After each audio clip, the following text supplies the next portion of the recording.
Hello ರಿವನ್ welcome to R K study info YouTube channel. So finally Karnataka SET ಎಕ್ಸಾಮ್ಗೆ ಸಂಬಂಧಪಟ್ಟಂಗೆ ಯಾರೆಲ್ಲ ಎಲಿಜಿಬಲ್ ಆಗಿದ್ರಿ ತಾತ್ಕಾಲಿಕವಾಗಿ ಪ್ರಾವಿಷನಲ್ ಅಂತ ನಾವೇನು ಹೇಳ್ತೇವೆ, ಸೊ ಅವರಿಗೆ ಸಂಬಂಧಪಟ್ಟಂಗೆ ಡಾಕ್ಯುಮೆಂಟ್ ವೆರಿಫಿಕೇಶನ್ ಏನು ನೀವು ತುಂಬ ದಿನಗಳಿಂದ ವೇಟ್ ಮಾಡ್ತಾ ಇದ್ರಿ, ಅದರ ಒಂದು ಶೆಡ್ಯೂಲನ್ನು ಇವತ್ತು KEA ಏನು ಮಾಡಿದೆ ತನ್ನ ಅಫಿಷಿಯಲ್ ವೆಬ್ಸೈಟಲ್ಲಿ ಹಾಕಿದೆ. ಹಾಗೆ ಅದ್ರ ಬಗ್ಗೆ ಟ್ವೀಟ್ ಸಹ ಮಾಡ್ತಾ ಇದೆ. ಸೊ ನೋಡ್ತಾ ಇರ್ಬೋದು, KSET 2023 ಸಹಾಯಕ ಪ್ರಾಧ್ಯಾಪಕರ ಅರ್ಹತಾ ಪರೀಕ್ಷೆ ಅಂತ ನಾವೇನು ಹೇಳ್ತೇವೆ. ಸೊ ಇದಕ್ಕೆ ಸಂಬಂಧಪಟ್ಟಂಗೆ ನಾವೇನು ಮಾಡ್ತಾ ಇದ್ದೇವೆ, ಮೂಲ ದಾಖಲೆಗಳ ಪರಿಶೀಲನೆ, that means original document verification ನಡೆಸ್ತಾ ಇದ್ದೇವೆ ಇದೇ ಜುಲೈ 11ನೇ ತಾರೀಕಿಂದ ಅಂತ ಹೇಳಿ. ಈ ವಿಡಿಯೋದಲ್ಲಿ ನಿಮಗೆ ನಿಮ್ಮ ಸಬ್ಜೆಕ್ಟ್ಸ್ಗಳು ಯಾವ ಡೇಟಿಗಿದ್ದಾವೆ, ಹಾಗೆ ಬಹಳ ಇಂಪಾರ್ಟೆಂಟ್ ಆಗಿ ಏನೆಲ್ಲ ಡಾಕ್ಯುಮೆಂಟ್ಗಳನ್ನು ನೀವು ತೆಗೆದುಕೊಂಡು ಹೋಗಬೇಕಾಗತ್ತೆ ವಿತೌಟ್ ಎನಿ ಮಿಸ್ಟೇಕ್ಸ್, ಯಾವ ಥರ ಡಾಕ್ಯುಮೆಂಟ್ ವೆರಿಫಿಕೇಶನ್ ನೀವು ಮಾಡಿಸ್ಕೋಬೇಕಾಗತ್ತೆ, ಹಾಗೆ ನಿಮಗೆ ಸರ್ಟಿಫಿಕೇಟ್ ಯಾವಾಗ ಸಿಗುತ್ತೆ, ಇವೆಲ್ಲವನ್ನ ಈ ವಿಡಿಯೋದಲ್ಲಿ ಬಹಳ ಸಂಕ್ಷಿಪ್ತವಾಗಿ ಡಿಸ್ಕಸ್ ಮಾಡೋಣ. Let's begin. ನಮ್ಮ ಚಾನಲ್ನ ಮೊದಲೇವರೆಗೆ ನೋಡ್ತಾ ಇದ್ರೆ, ಹಾಗೆ ಇನ್ನೂ ಯಾರು ಸಬ್ಸ್ಕ್ರೈಬ್ ಮಾಡದೆ ನೋಡ್ತಾ ಇದ್ರೆ ಸಬ್ಸ್ಕ್ರೈಬ್ ಮಾಡ್ಕೊಳ್ಳಿ, ಹಾಗೆ ಬೆಲ್ ಬಟನ್ ಅನ್ನು ಕ್ಲಿಕ್ ಮಾಡಿಕೊಂಡು ಆಲ್ ಎನ್ನುವಂಥ ಆಪ್ಷನ್ನ ಸೆಲೆಕ್ಟ್ ಮಾಡ್ಕೊಳ್ಳಿ. ಬಿಕಾಸ್ ನಾವು ಮಾಡುವ ಪ್ರತಿಯೊಂದು ಕರ್ನಾಟಕ ಸೆಟ್ ರಿಲೇಟೆಡ್ ಎಲ್ಲ ವಿಡಿಯೋಸ್ಗಳು ನಿಮಗೆ ಬಂದು ರೀಚ್ ಆಗುತ್ತೆ. ಓಕೆ ಫ್ರೆಂಡ್ಸ್, ಆಲ್ಮೋಸ್ಟ್ ಒಂದು 6 ತಿಂಗಳ ಆದಮೇಲೆ ಫೈನಲಿ ಏನು ಮಾಡ್ತಾ ಇದ್ದಾರೆ, ಕರ್ನಾಟಕ ಸೆಟ್ಟಿಗೆ ಸಂಬಂಧಪಟ್ಟಂಗೆ ಅಭ್ಯರ್ಥಿಗಳ ಒಂದು ಒರಿಜಿನಲ್ ಡಾಕ್ಯುಮೆಂಟ್ ವೆರಿಫಿಕೇಶನ್ ನಡೀತಾ ಇದೆ. ಸೊ ಇದಕ್ಕೆ ಸಂಬಂಧಪಟ್ಟಂಗೆ ನಾವು ಆಲ್ರೆಡಿ ಹೇಳಿದ ಹಾಗೆ ಒಂದು ಅಫಿಷಿಯಲ್ ಟ್ವೀಟ್ ಮಾಡಿ ತಿಳಿಸಿದ್ರು. ನೋಡ್ತಾ ಇರ್ಬೋದು, ಅಫಿಷಿಯಲ್ ಟ್ವೀಟ್ ಡೇಟ್ ಜುಲೈ 9, ಇವತ್ತು 2ವರೆಗೆ. ಸೊ ವೆಬ್ಸೈಟ್ಗೆ ವಿಸಿಟ್ ಮಾಡಿದಾಗ ನಿಮಗೆ ಈ ಥರ ಡೀಟೇಲ್ ಆಗಿರುವಂತಹ ಒಂದು ಪ್ರಕಟಣೆ, ದಟ್ ಮೀನ್ಸ್ ಒಂದು ಪಬ್ಲಿಕ್ ನೋಟಿಸ್ ನಿಮಗೆ ನೋಡೋಕ್ಕೆ ಸಿಗುತ್ತೆ. ಸೊ ಇದರಲ್ಲಿ ಏನಿದೆ ಅನ್ನೋದನ್ನು ಹೇಳೋದಾದರೆ ನೋಡ್ತಾ ಇರ್ಬೋದು, ತುಂಬ ಡೀಟೇಲ್ ಆಗಿದೆ. ನಿಮಗೇನು ಇಂಪಾರ್ಟೆಂಟ್ ಅದನ್ನು ಮಾತ್ರ ಇಲ್ಲಿ ಹೈಲೈಟ್ ಮಾಡಿ ಹೇಳ್ತಾ ಇದ್ದೇವೆ. ಆ್ಯಂಡ್ ಈ ವಿಡಿಯೋನ ಕೊನೆಯವರೆಗೂ ನೋಡಬೇಕಾಗತ್ತೆ, ಸೊ ದ್ಯಾಟ್ ನಿಮಗೆ ಯಾವುದೇ ಮಿಸ್ಟೇಕ್ಸ್ಗಳು ಇಲ್ಲದೆ ಡಾಕ್ಯುಮೆಂಟ್ ವೆರಿಫಿಕೇಷನ್ಗೆ ಯಾವ ಥರ ಅಟೆಂಡ್ ಆಗಬೇಕು ಅನ್ನೋದು ಗೊತ್ತಾಗುತ್ತೆ. ಸೊ ಇಲ್ಲಿ ಹೇಳ್ತಾ ಇದ್ದಾರೆ, 13 ಜನವರಿ 2024ಕ್ಕೆ, ಇದೇ ವರ್ಷ 13ನೇ ಜನವರಿಗೆ ಎಕ್ಸಾಮ್ನ ಕಂಡಕ್ಟ್ ಮಾಡಿದ್ರು. ಹಾಗೆಯೇ ಇದರ ಒಂದು ತಾತ್ಕಾಲಿಕ ರಿಸಲ್ಟನ್ನು 28 ಮೇಗೆ ಅಪ್ಡೇಟನ್ನು ಮಾಡಿದ್ರು. ಹಾಗೆಯೇ ಈ 28 ಮೇಗೆ ಏನು ಯಾರ್ಯಾರ್ದು ರಿಸಲ್ಟ್ ಅಂದರೆ ಯಾರ್ಯಾರ್ದು ತಾತ್ಕಾಲಿಕವಾಗಿ ಪ್ರಾವಿಷನಲ್ ಆಗಿ ಕ್ವಾಲಿಫೈ ಆಗಿದ್ದೀರಾ, KSETನ ಯಾರು ಕ್ವಾಲಿಫೈ ಆಗಿದ್ದೀರಾ, ಸೊ ಅವರ ಒಂದು ಮಾಹಿತಿಯನ್ನು ಆಧರಿಸಿ ಮೂಲ ದಾಖಲೆಗಳ ಪರಿಶೀಲನೆಯ ಒಂದು ವೇಳಾಪಟ್ಟಿ ಅಂತ ಹೇಳ್ತಾರೆ. ವೇಳಾಪಟ್ಟಿ ಅಂದರೆ ಈ ಒಂದು ಟೈಮ್ ಟೇಬಲನ್ನು, ಶೆಡ್ಯೂಲನ್ನು ಅನಕ್ಷರ್ 1ನಲ್ಲಿ ಕೊಟ್ಟಿದ್ದೇವೆ ಅಂತ ಹೇಳ್ತಾ ಇದ್ದಾರೆ. ಸೊ ಹಾಗಾಗಿ ಈ ವಿಷಯವಾರು ಅಭ್ಯರ್ಥಿಗಳು ಏನು ಮಾಡಬೇಕಾಗತ್ತೆ, ತಮಗೆ ನೀಡಿರುವಂತಹ ಒಂದು ದಿನಾಂಕ ಏನಿದೆ, ಡೇಟ್ ಏನಿದೆ, ಪರ್ಟಿಕ್ಯುಲರ್ ಡೇಟ್, ಸೊ ಅಲ್ಲಿಂದ ಸಮಯದಂದು ಜೊತೆಗೆ ಅಲ್ಲಿ ಏನು ಟೈಮ್ ಕೊಟ್ಟಿರ್ತಾರೆ ಆ ಡೇಟ್ ಮತ್ತು ಟೈಮ್ನ ಒಳಗಡೆ ನಿಮ್ಮ ಎಲ್ಲ ಒರಿಜಿನಲ್ ಡಾಕ್ಯುಮೆಂಟ್ಗಳನ್ನು ತೆಗೆದುಕೊಂಡು ಹೋಗಿ ಡಾಕ್ಯುಮೆಂಟ್ ವೆರಿಫಿಕೇಷನ್ಗೆ ನೀವು ಕಡ್ಡಾಯವಾಗಿ ಹಾಜರಾಗಲೇಬೇಕು. ಸರಿನಾ ಸರ್? ನಾವು ಹೋಗೋದಕ್ಕೆ ಆಗೋದಿಲ್ಲ, ನಮ್ಮ ಮನೆಯಲ್ಲಿ ಯಾರಾದರೂ ಹೋಗ್ಬೋದಾ? ಇಲ್ಲ, ಖುದ್ದು ಅಭ್ಯರ್ಥಿಗಳೇ ಹೋಗಬೇಕು ಅಂತೇಳಿ ಇವ್ರು ಏನು ಮಾಡಿದ್ದಾರೆ, ಕಂಡೀಷನನ್ನು ಹಾಕಿದ್ದಾರೆ. ಹಾಗೆ ಏನೆಲ್ಲ ಕಂಡೀಷನ್ನ ಹಾಕಿದ್ದಾರೆ ಎಲ್ಲವನ್ನ ನಿಮಗೆ ತಿಳಿಸ್ತೇವೆ. ಹಾಗೆಯೇ ಬಹಳ ಇಂಪಾರ್ಟೆಂಟ್ ಆಗಿ ದಾಖಲೆ ಪರಿಶೀಲನೆಗೆ ಹಾಜರಾಗುವ KSET 2023 ಅಭ್ಯರ್ಥಿಗಳಿಗೆ ಒಂದು ಇನ್ಸ್ಟ್ರಕ್ಷನ್ಸ್ಗಳನ್ನು ಅನಕ್ಷರ್ 2 ಅಲ್ಲಿ ಕೊಟ್ಟಿದ್ದೇವೆ ಅಂತ ಹೇಳಿದ್ದಾರೆ. ಸೊ ಫಸ್ಟ್ ಆಫ್ ಆಲ್ ನೋಡೋಣ, ಅನುಬಂಧ 1ರಲ್ಲಿ ಏನು ಶೆಡ್ಯೂಲನ್ನು ಕೊಟ್ಟಿದ್ದಾರೆ, ಟೈಮ್ ಟೇಬಲನ್ನು ಕೊಟ್ಟಿದ್ದಾರೆ. ಸೊ ಯಾವ್ಯಾವ ಡೇಟಿಗೆ ನಿಮ್ಮ ಸಬ್ಜೆಕ್ಟ್ ಯಾವ್ಯಾವ ಡೇಟಿಗೆ ಇದಾವೆ ಅನ್ನೋದನ್ನು ನೋಡೋಣ. ಹಾಗೆ ಟೋಟಲ್ ಆಗಿ ಇಡೀ ಒಂದು ಡಾಕ್ಯುಮೆಂಟ್ ವೆರಿಫಿಕೇಶನ್ DV ಅಂತ ನಾವೇನು ಹೇಳ್ತೇವೆ, ಅದು ಯಾವ ಥರ ನಡೆಯುತ್ತೆ ಅನ್ನೋದನ್ನು ಹೇಳ್ತಾ ಹೋಗ್ತೇವೆ. ಸೊ ನೋಡ್ತಾ ಇರ್ಬೋದು, ಡೇಟ್ 11/7/2024, ಇವತ್ತೆಷ್ಟು 9. ಸೊ ನಾಳೆ ಬಿಟ್ಟು ನಾಡ್ದಿಂದ ನಿಮ್ದು ಏನಾಗುತ್ತೆ, 11ನೇ ತಾರೀಕಿನಿಂದ ನಿಮ್ಮದು ಡಾಕ್ಯುಮೆಂಟ್ ವೆರಿಫಿಕೇಶನ್ ಆರಂಭ ಆಗುತ್ತೆ. ಸೊ ಎಲ್ಲಿಗೆ ಹೋಗಬೇಕಾಗತ್ತೆ, KEಯ ಹೆಡ್ ಕ್ವಾರ್ಟರ್ಸ್ ಏನಿದೆ ಮಲ್ಲೇಶ್ವರಂ ಬೆಂಗಳೂರು, ಅಡ್ರೆಸ್ ಸಹ ಹೇಳ್ತೇವೆ. ಸೊ ಆ ಒಂದು ಅಡ್ರೆಸ್ಗೆ ಹೋಗಬೇಕಾಗತ್ತೆ. ಫಸ್ಟ್ ಆಫ್ ಆಲ್ 11ನೇ ತಾರೀಕಿಗೆ ಯಾರ್ಯಾರ್ದಿದೆ, ಸೊ ನೋಡ್ತಾ ಇರ್ಬೋದು, 11ನೇ ತಾರೀಕಿಗೆ ಕಾಮರ್ಸ್ ವಿದ್ಯಾರ್ಥಿಗಳದ್ದಿದೆ. ಕಾಮರ್ಸ್ ವಿದ್ಯಾರ್ಥಿಗಳದ್ದು ಸೀರಿಯಲ್ ನಂಬರ್ 1ರಿಂದ ಸೀರಿಯಲ್ ನಂಬರ್ 250. ಸೊ ಆ ಸೀರಿಯಲ್ ನಂಬರ್ ಎಲ್ಲಿ ನೋಡ್ಬೇಕು ಸರ್? ಹಾಗಾದರೆ ಫಾರ್ ಎಕ್ಸಾಂಪಲ್ ನೋಡ್ತಾ ಇರ್ಬೋದು, ಈಗ KEA ವೆಬ್ಸೈಟಲ್ಲಿ ಹೋಗಿ KSET 2023 ತಾತ್ಕಾಲಿಕ ಫಲಿತಾಂಶಗಳ ಪಟ್ಟಿ ಅಂತೇನಿದೆ, ಕಾಮರ್ಸ್ನ ಕ್ಲಿಕ್ ಮಾಡ್ಕೊಳ್ಳಿ. ನೋಡಿ, ಕಾಮರ್ಸ್ನ ಕ್ಲಿಕ್ ಮಾಡ್ಕೊಂಡ ತಕ್ಷಣವೇ ನಿಮಗೆ ಡೀಟೇಲ್ ಆಗಿ ಈ ಥರ PDF ಸಿಗುತ್ತೆ, 8 ಪೇಜ್ದು. ಇಲ್ಲಿ ನೋಡಿ ಸೀರಿಯಲ್ ನಂಬರ್ ಅಂತ ಕೊಟ್ಟಿದ್ದಾರೆ ತಾನೆ. ಎಸ್. ಸೊ ಸೀರಿಯಲ್ ನಂಬರ್ 1ರಿಂದ ಹಿಡ್ಕೊಂಡು ಅಪ್ ಟು ಎಲ್ಲಿವರೆಗಿದೆ ಇದು ಕಾಮರ್ಸ್ದು ನಾವು ಹೇಳ್ತಾ ಇದ್ದೇವೆ. ಎಸ್, 1280 ವಿದ್ಯಾರ್ಥಿಗಳು ಏನಾಗಿದ್ದಾರೆ, ಕ್ವಾಲಿಫೈ ಆಗಿದ್ದಾರೆ. ಸೊ ಇಲ್ಲಿ ಹೇಳ್ತಾ ಇದ್ದಾರೆ ಸೀರಿಯಲ್ ನಂಬರ್ 1ರಿಂದ ಹಿಡ್ಕೊಂಡು 250 ಏನು ಮಾಡಬೇಕಾಗತ್ತೆ, ಮೊದಲನ ದಿನ ಫಸ್ಟ್ ಡೇ 11ನೇ ತಾರೀಕಿಗೆ ಬೆಳಗ್ಗೆ 10 ಗಂಟೆಯಿಂದ ಹಿಡ್ಕೊಂಡು 1 ಗಂಟೆ ತನಕ ನಿಮ್ಮ ಡಾಕ್ಯುಮೆಂಟ್ ವೆರಿಫಿಕೇಶನ್ ಇರುತ್ತೆ. ಹಾಗಾದರೆ 10 ಗಂಟೆ ಅಂತಂದರೆ 10 ಗಂಟೆಗೆ ಹೋಗ್ಬೇಕಾ ಸರ್? ಇಲ್ಲ. ನಿಮ್ಮದು ರಿಪೋರ್ಟಿಂಗ್ ಟೈಮ್ ಸಹ ಕೊಟ್ಟಿದ್ದಾರೆ, ನೋಡ್ತಾ ಇರ್ಬೋದು. ರಿಪೋರ್ಟಿಂಗ್ ಟೈಮ್ ಬಹಳ ಇಂಪಾರ್ಟೆಂಟ್ ಆಗುತ್ತೆ. ಈ ಟೈಮಿಗೆ ನೀವು ಹೋಗಲಿಲ್ಲ ಅಂತಂದರೆ ನಿಮ್ಮದು ಇವನ್ ಸೀರಿಯಲ್ ನಂಬರ್ 1 ಇದ್ರೂ ಸಹ ಲೇಟಾಗಿ ಬಂದರೆ ನೀವು ಎಲ್ಲ ವಿದ್ಯಾರ್ಥಿಗಳು ಆಗುವವರೆಗೆ ವೇಟ್ ಮಾಡಲೇಬೇಕಾಗುತ್ತೆ. ಸೊ ಹಾಗಾಗಿ reporting time is very important. So ನೋಡ್ತಾ ಇರ್ಬೋದು 9:45ಕ್ಕೆ ರಿಪೋರ್ಟಿಂಗ್ ಟೈಮ್ ಇರುತ್ತೆ. ಸೊ ಆ ರಿಪೋರ್ಟಿಂಗ್ ಟೈಮಲ್ಲಿ ಎಲ್ಲರನ್ನ ಏನು ಮಾಡ್ತಾರೆ, ಇನ್ಸ್ಟ್ರಕ್ಷನ್ಸ್ಗಳನ್ನೆಲ್ಲ ಕೊಡ್ತಾರೆ. ಜೊತೆಗೆ ನಿಮ್ಮ ಸೀರಿಯಲ್ ವೈಸ್ ನಿಮ್ಮನ್ನು ಏನು ಮಾಡ್ತಾರೆ, ಸಾರ್ಟ್ ಔಟ್ ಮಾಡ್ತಾರೆ. ಸೊ ಸೀರಿಯಲ್ ನಂಬರ್ 1ರಿಂದ 250 ಎಕ್ಸಾಂಪಲ್ ನಾವು ಕಾಮರ್ಸ್ದು ಹೇಳ್ತಾ ಇದ್ವಿ. ಸೀರಿಯಲ್ ನಂಬರ್ 1ರಿಂದ 250 ಅಂತ ಹೇಳ್ತಾ ಇದ್ದಾರೆ. ನೋಡ್ತಾ ಇರ್ಬೋದು ಇಲ್ಲಿ ಯಾರ್ಯಾರ್ದು ಅಪ್ಲಿಕೇಶನ್ ನಂಬರ್ಸ್ ಇದಾವೆ ಅಂತಹ ವಿದ್ಯಾರ್ಥಿಗಳು ಸೀರಿಯಲ್ ವೈಸ್ ನೋಡ್ಕೊಳ್ಳಿ. ಸೊ ಮೊದಲನೇ ದಿನ ಬೆಳಗ್ಗೆ 1ರಿಂದ 250 ಅಂತ ಹೇಳ್ತಾ ಇದ್ದಾರೆ. 250 ಅಂತಂದರೆ ಇಲ್ಲಿಯವರೆಗೂ ಬರುತ್ತೆ, ಮಧ್ಯಾಹ್ನದವರೆಗೆ. ಆಯಿತಾ, ಇಲ್ಲಿದೆ ನೋಡಿ 43773 ಅಂತೇನಿದೆ, ಅಲ್ಲಿಯವರೆಗೆ ವಿದ್ಯಾರ್ಥಿಗಳು ಏನು ಮಾಡಬೇಕು, ಬೆಳಗ್ಗೆ ನಿಮ್ಮ ಡಾಕ್ಯುಮೆಂಟ್ ವೆರಿಫಿಕೇಷನ್ನ ಮಾಡಿಸ್ಕೋಬೇಕಾಗತ್ತೆ. ಹಾಗೆ ಮಧ್ಯಾಹ್ನ ಇರೋದಿಲ್ವಾ ಸರ್? ನೋಡಿ ಮಧ್ಯಾಹ್ನನೂ ಇರುತ್ತೆ ಅವತ್ತೇ 11 ಜುಲೈಗೆ. ಸೊ ನೋಡ್ತಾ ಇರ್ಬೋದು ಮಧ್ಯಾಹ್ನ 251ರಿಂದ ಹಿಡ್ಕೊಂಡು, ಅಂದರೆ 251 ನೋಡ್ತಾ ಇರ್ಬೋದು KS 10444813 ಅಲ್ಲಿಂದ ಹಿಡ್ಕೊಂಡು ನಿಮ್ಮದು ಅಪ್ ಟು 500ವರೆಗೆ ನಿಮ್ಮದು ಏನಾಗುತ್ತೆ ಮೊದಲನೇ ದಿನ. ಹಾಗಾದರೆ ಮಧ್ಯಾಹ್ನ ರಿಪೋರ್ಟಿಂಗ್ ಟೈಮ್ ಯಾವಾಗ ಸರ್? ನೋಡಿ ಮಧ್ಯಾಹ್ನ ರಿಪೋರ್ಟಿಂಗ್ ಟೈಮ್ ಯಾವಾಗಿದೆ, 1:45ಕ್ಕೆ ಇದೆ. 1:45ಗೆ ನೀವು ಶಾರ್ಪಲ್ಲಿ ಪ್ರೆಸೆಂಟ್ ಇರಲೇಬೇಕಾಗತ್ತೆ. 251ರಿಂದ 500 ಸೀರಿಯಲ್ ಇರುವ ವಿದ್ಯಾರ್ಥಿಗಳು, ಕಾಮರ್ಸ್ ವಿಷಯದ ಅಭ್ಯರ್ಥಿಗಳು.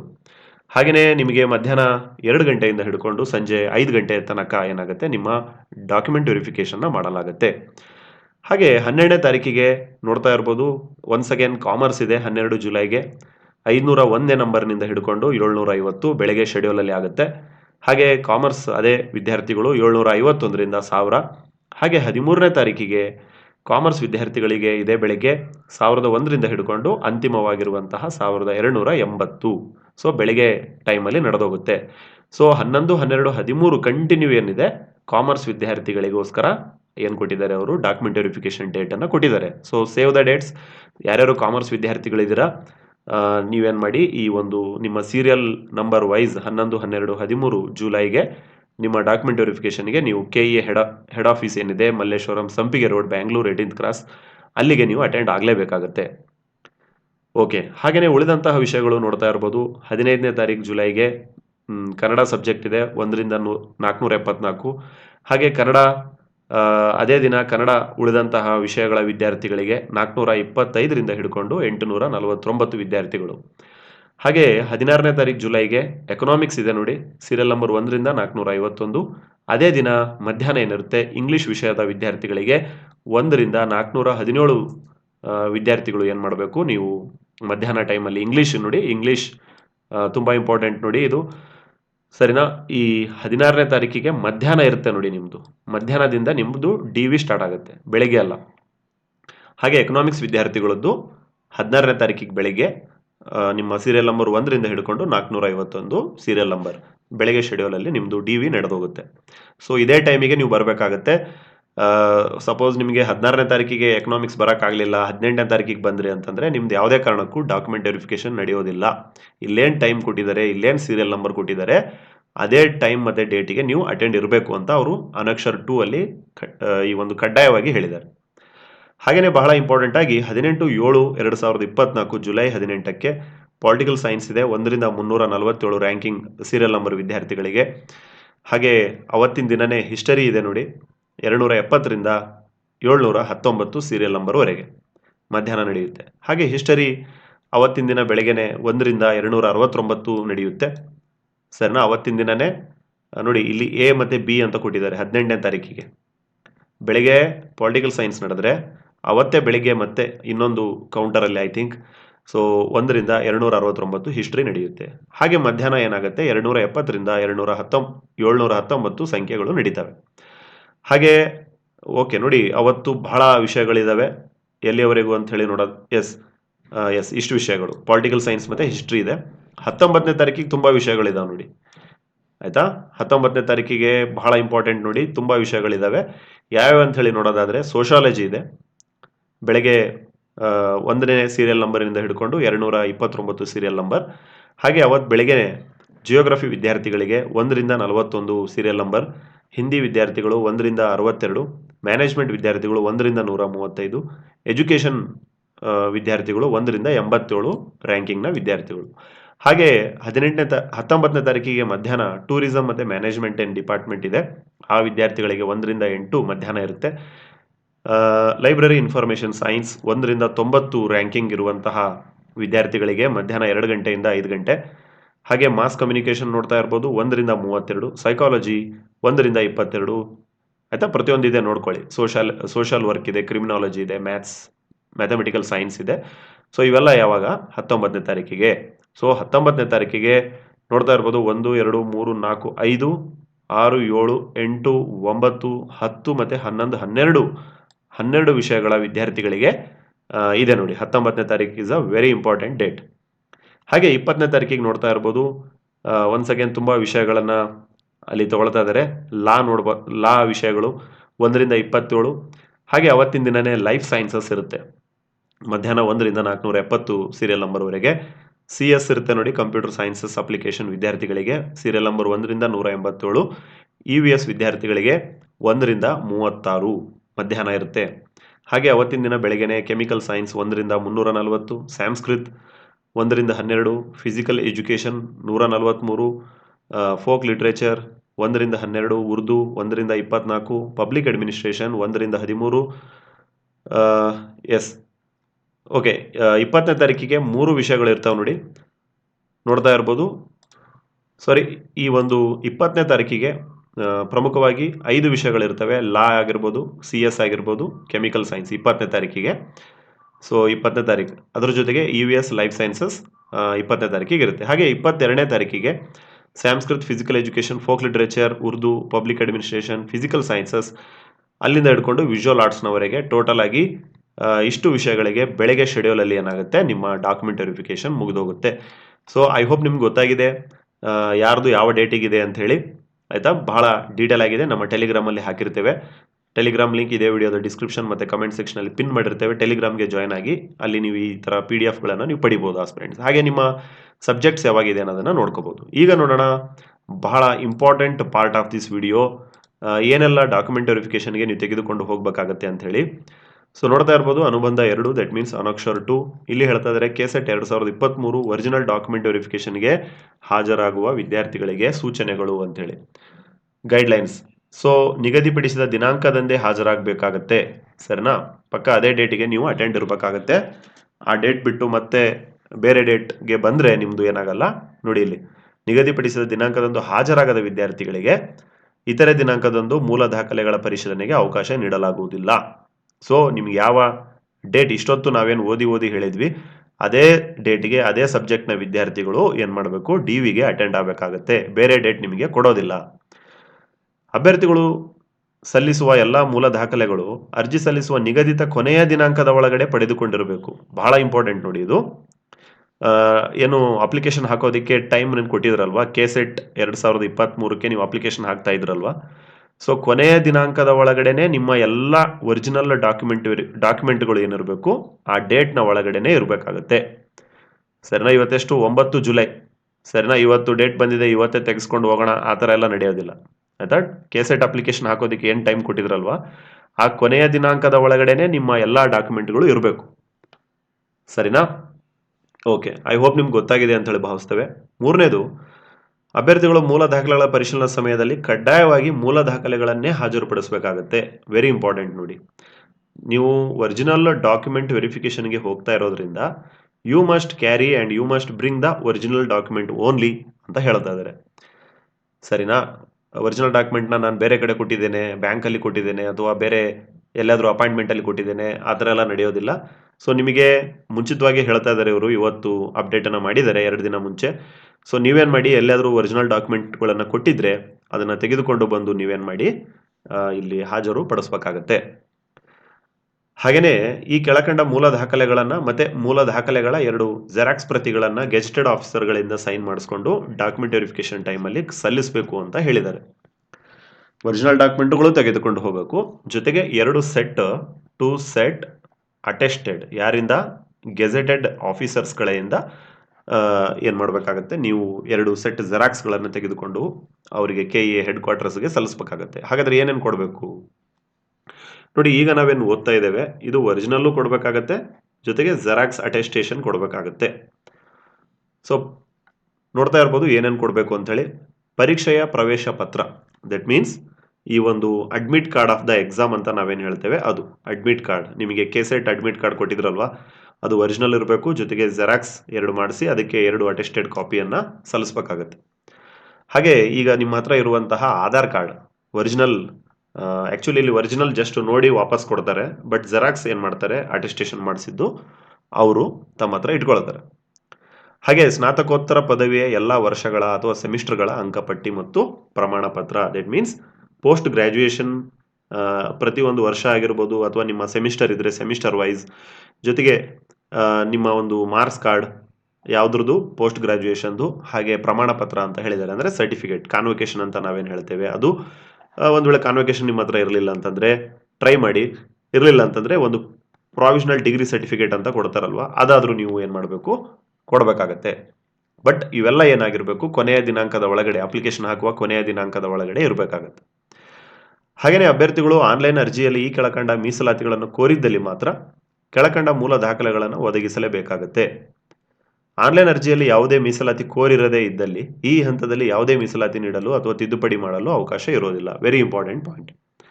ನೀವು SC ST OBC ಅಥವಾ PWD ಅಥವಾ ಏನು ಬೇರೆ ಬೇರೆ ಮೀಸಲಾತಿಗಳಿದ್ದಾವೆ ಅದನ್ನು ನೀವು ಕೋರಿದ್ರೆ ನೀವೇನು ಮಾಡಬೇಕು, ಒರಿಜಿನಲ್ಲು ತೆಗೆದುಕೊಂಡು ಹೋಗಬೇಕಾಗತ್ತೆ, ಜೊತೆಗೆ ಜೆರಾಕ್ಸ್ ಅಟೆಸ್ಟೇಷನ್ ಮಾಡಿಸಿ ತೆಗೆದುಕೊಂಡು ಹೋಗಬೇಕಾಗತ್ತೆ.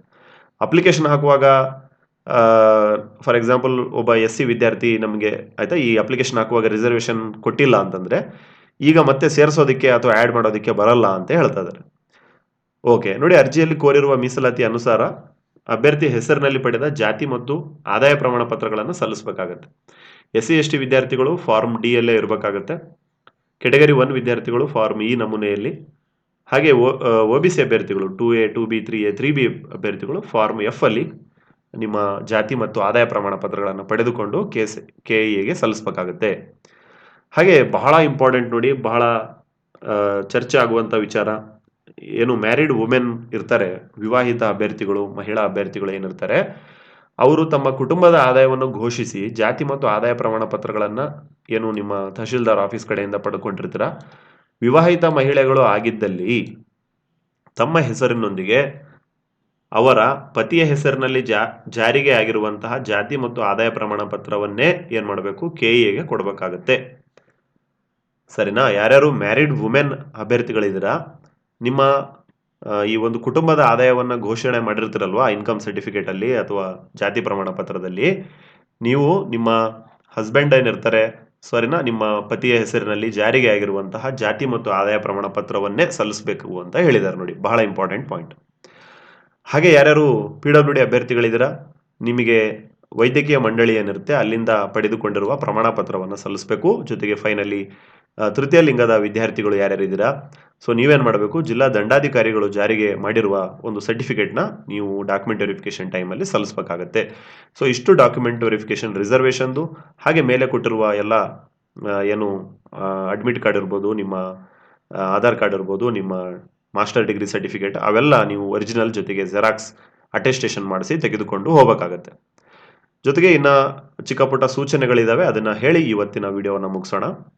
ನೋಡಿ, ಅಭ್ಯರ್ಥಿಗಳು ಸಲ್ಲಿಸಿರುವ ಮಾಹಿತಿಗಳು ಅಥವಾ ದಾಖಲೆಗಳು ಸುಳ್ಳು ಅಥವಾ ತಿದ್ದುಪಡಿ ಮಾಡಿದ ಅಥವಾ ಟ್ಯಾಂಪರ್ ಅಥವಾ ಫೋರ್ಜರಿ ಮಾಡಿದ್ದು ಅಂತ ಕಂಡು ಬಂದ್ರೆ ಅವರ ಅರ್ಹತೆಯನ್ನ ರದ್ದುಪಡಿಸಲಾಗುತ್ತೆ, ಜೊತೆಗೆ ಅವರ ವಿರುದ್ಧ ಕಾನೂನು ಕ್ರಮವನ್ನು ಜರುಗಿಸಲಾಗುತ್ತೆ.